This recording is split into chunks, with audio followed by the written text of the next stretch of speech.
Bonjour à toi. Encore une fois, je t'invite à t'installer avec un bon café. Aujourd'hui, on aborde un sujet qui peut te sembler anodin, mais qui, crois-moi, change tout quand on y regarde de plus près. Alors, je te pose la question, est-ce que tu es entrepreneur ou une travailleur autonome? Et là, tu entends me dire, là, c'est pareil, non?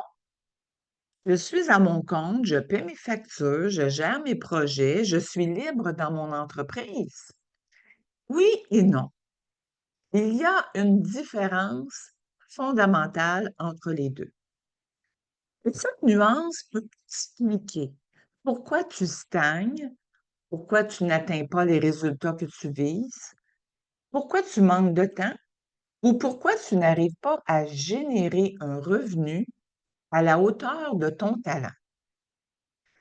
Être travailleur autonome, c'est souvent vendre du temps contre de l'argent. Accepter des projets au fil du temps sans réelle vision d'ensemble. Courir après les contrats, gérer en réaction plutôt qu'en stratégie. Travailler dans ton entreprise, mais rarement sur ton entreprise. Et souvent, on fait tout. L'exécution, la paperasse, les suivis clients, la facturation, le marketing, devient en sorte comme une pieuvre à 8 bras. Mais attention, ce n'est pas honteux. Bien au contraire. Et si ce mode de fonctionnement te convient parfaitement, c'est tellement valide.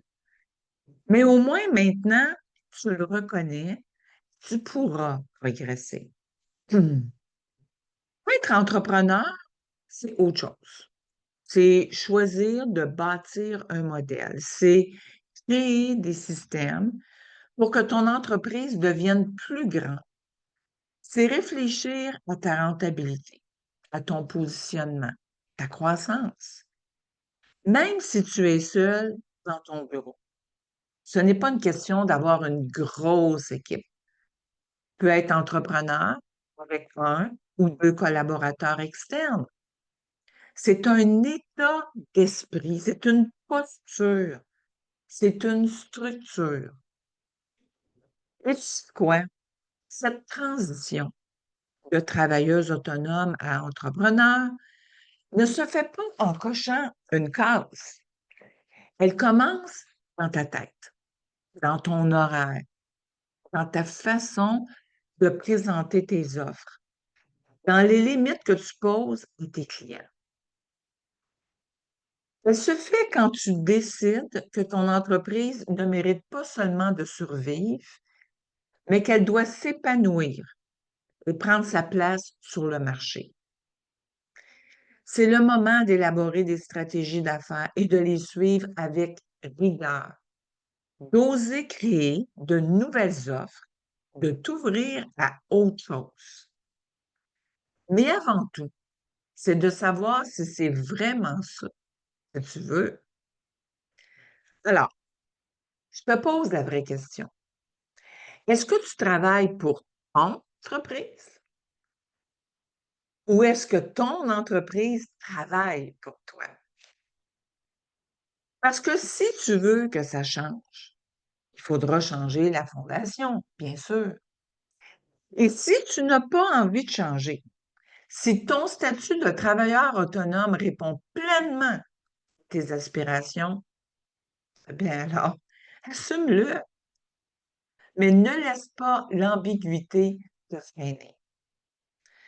Être en affaires aujourd'hui, ce n'est pas un long fleuve tranquille. Tu le sais autant que moi, si c'était facile, tout le monde le ferait. Mais comprendre la différence, c'est cesser de se cacher derrière un mot.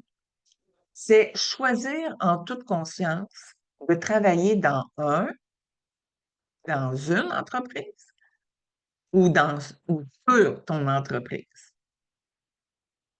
Tu es une femme d'affaires créative, donc assume-le. Si ça te parle, j'aimerais ça que tu viennes me dire un commentaire Ou viens voir comment ça se passe dans le réseau d'excellence pour l'industrie du design intérieur. C'est pour toi. Tu n'as pas lancé ta business pour t'épuiser. Tu l'as lancé pour bâtir quelque chose qui va répondre à tes besoins. Alors, sur ce, je te souhaite un très bon dimanche, toi et à ta famille.